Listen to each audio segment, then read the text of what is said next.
Hello दोस्तों, welcome to gossip दुनिया। तो जी हाँ दोस्तों, आज हम बात करेंगे बिग बॉस के आज के एपिसोड के क्या हुए नए ट्विस्ट एंड टर्न्स, किसका किसके हुआ झगड़ा। एंड बिग बॉस की आज की सबसे बड़ी हाईलाइट है कि आज नावेद छोड़ हुए घर से बेघर, वो भी बिना किसी वोटिंग के। इसके बारे में भी हम डिटेल में बात करेंगे, पर उससे पहले अगर आप मेरे चैनल पर नए हो तो फटाफट मेरे चैनल को सब्सक्राइब कीजिए, वीडियो को लाइक। तो चलिए दोस्तों, चलते हैं वीडियो की तरफ। तो जी हाँ, आज के एपिसोड की शुरुआत होती है जिसमें से मनारा और अभिषेक का काफ़ी बड़ा झगड़ा होता है, जिसमें से अभिषेक मनारा को ये कहते हुए नजर आते हैं कि अब तुम बहुत पर्सनल हुई, तुम बहुत क्रूअल थी कल के टास्क में। जैसा कि हम सभी जानते हैं, कल एक टास्क हुआ था जिसमें सनी, समर्थ, ऐश्वर्या और मनारा था, जिसमें उन्हें सामने वाले की टीम से रिएक्शन निकालना था। सबने बहुत ही ट्राई किया, जिसमें मनारा ने समर्थ के गाल पर थोड़ा थोड़ा सा स्लैप किया और फिर एक रबड़ जैसा पहना था उन्होंने, और उन्होंने उस रबड़ को इतनी ज़ोर से खींचा जैसे ऐसा लग रहा था रबड़ टूट ही जाएगा, और फिर वो रबड़ फट करके जाके समर्थ के गाल पीछे नीलिया पे लगा। बट समर्थ ने कोई रिएक्शन नहीं दिया। यही सेम ट्रिक उन्होंने ऐश्वर्या के साथ की, बट ऐश्वर्या ने भी कोई रिएक्शन नहीं दिया। वहाँ पे मनारा फेल होते हुए नजर आई। तो ये था जो कल का टास्क। उस टाइम पे तो कल किसी ने कुछ भी नहीं बोला, बट आज अभिषेक ने इस मुद्दे को उठाया, और मुझे लगता है ये मुद्दा उठाना सही भी था, क्योंकि अगर आप टास्क में हो तो आप किसी और तरीके से सामने वाले का रिएक्शन ले सकते।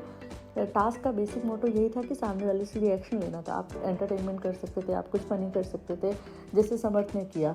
But instead of that, Mannara being Mannara इतनी क्रूअल हो जाती है वो टास्क में। जिस तरह से उन्होंने रबड़ को खींचा समर्थ और ऐश्वर्या के लिए, वो बहुत ही क्रूअल था और मुझे तो ज़रा भी सही नहीं लगा। इतना भी तो नहीं होना चाहिए टास्क में। That's what I feel personally. क्या आपको भी ये सेम चीज़ लगती है, या फिर आप मेरे व्यू से एग्री करते हैं, डिसएग्री करते हैं? कमेंट बॉक्स में ज़रूर लिखें। तो जी हाँ, तो आज अभिषेक ने उस पर लेकर क्लियरली वो मनारा को एक्सपोज करते हुए नजर आए कि मनारा किस टाइप के इंसान है। बट मनारा अपने आप को पूरी तरह से डिफेंड करती रही। और वहीं ऐश्वर्या, जिनके लिए वो स्टैंड ले रहे थे अभिषेक, ऐश्वर्या ने बोला कि हमें कोई प्रॉब्लम नहीं है, तो अभिषेक को क्या प्रॉब्लम एंड ऑल दैट।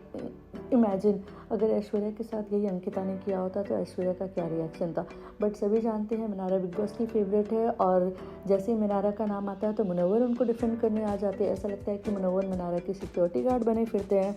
तो यही हुआ, मुनव्वर मनारा को डिफेंड करने आ गए। अभिषेक ने बोला कि मेरा तो मुझसे कोई प्रॉब्लम नहीं है, तो मुझसे क्यों आ रही है। तो आप सभी जानते हैं, जैसे बिग बॉस ने ना मुनव्वर पे एक रिस्पॉन्सिबिलिटी दे रखी है, मुनव्वर तुम्हें मनारा को लेकर सेमीफाइनल तक या फाइनल तक पहुंचना है, तो मुनव्वर बस अपने किरदार। वैसे ही शो आगे बढ़ता है, फिर खानजादी की बहस हो जाती है। मुझे लगता है खानजादी का बेचारी का दिन ही खराब था, जिसकी देखो उसके साथ खानजादी का झगड़ा ही होते नजर आ रहा था।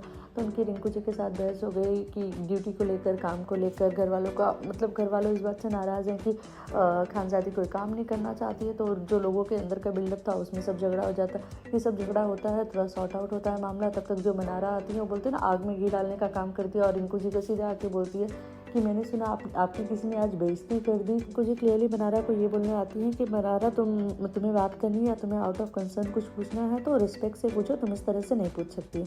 And which is right also, because जिस तरह से उन्होंने बेइज्जती करने के इरादे से रिंकू जी को पूछा था।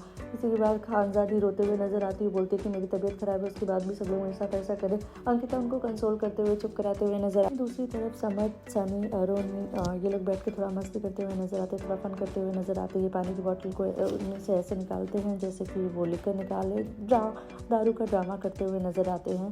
ये एक अच्छा सा लाइट सा माहौल था, क्योंकि घर में इतना स्ट्रेस, इतने झगड़े के बाद एक एंटरटेनमेंट वाला हिस्सा देखने में अच्छा। उसी के बाद बारी आती है एलिमिनेशन की। तो बिग बॉस दिमाग के मकान के कंटेस्टेंट को आर्काइव रूम में बुलाते हैं, स्ट्रेटेजी रूम में बुलाते हैं, और इनको बोलते हैं कि आपको क्या लगता है किसका यहाँ पे ग्रेस पीरियड चल रहा है, किसको बहुत पहले घर से बाहर हो जाना चाहिए था, किसका घर में कोई कॉन्ट्रीब्यूशन नहीं है।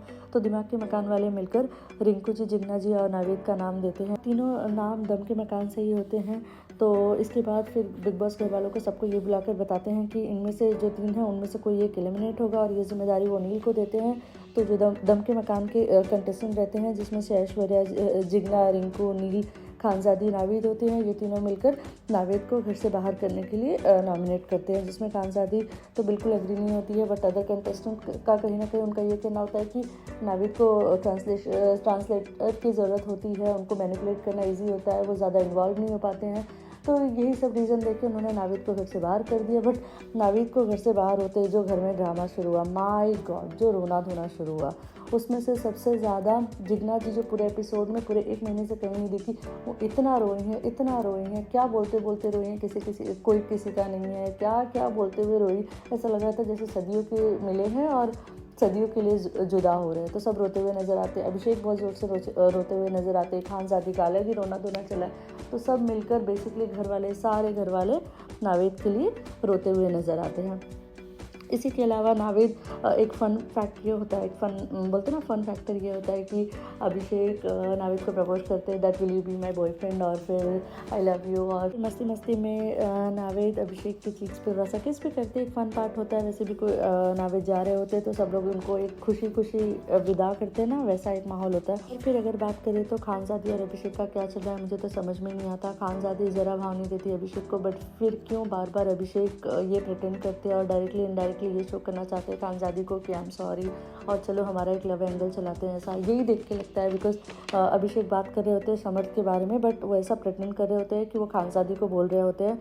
और मुझे तो बिल्कुल इस बात से मैं अग्री नहीं हूँ कि अभिषेक जैसा बंदा खानज़ादी के लिए या फिर ऐसे एक फेक लव एंगल दिखाने के लिए ये सब कर रहा है। क्या आप मेरी इस बात से अग्री करते हैं? क्या अभिषेक को खानज़ादी के पीछे जाना चाहिए? प्लीज़ कमेंट करके बताएं। तो उसी तरफ से होता है। फिर उसके बाद आता है शो का एक बहुत ही इमोशनल पार्ट। जी हाँ, अंकिता ऐसे बैठे बैठे, मुनव्वर और अंकिता, जैसा कि हम सभी जानते हैं कि शो में ये दोनों काफ़ी बैठ के बात करते रहते हैं अपने दिल की। तो अंकिता अचानक से गाने लगती हैं कि कौन तुझे यूँ प्यार करेगा जैसे मैं करता। जी हाँ, MS धोनी सुशांत सिंह राजपूत की बात निकल आती है। मुनव्वर और अंकिता बात कर रहे होते इतने देर में अंकिता ये कहने लगती है कि मुझे आज भी ये बात बिलीव नहीं होता है कि वो इस दुनिया में नहीं है। बहुत अच्छा इंसान थे सुशांत सिंह राजपूत। बहुत ही एक इमोशनल पॉइंट होता है। बोलते हैं ना, सुशांत सिंह के बारे में बात करो तो दिल से बुरा लगता है और दिल से रोना आता है।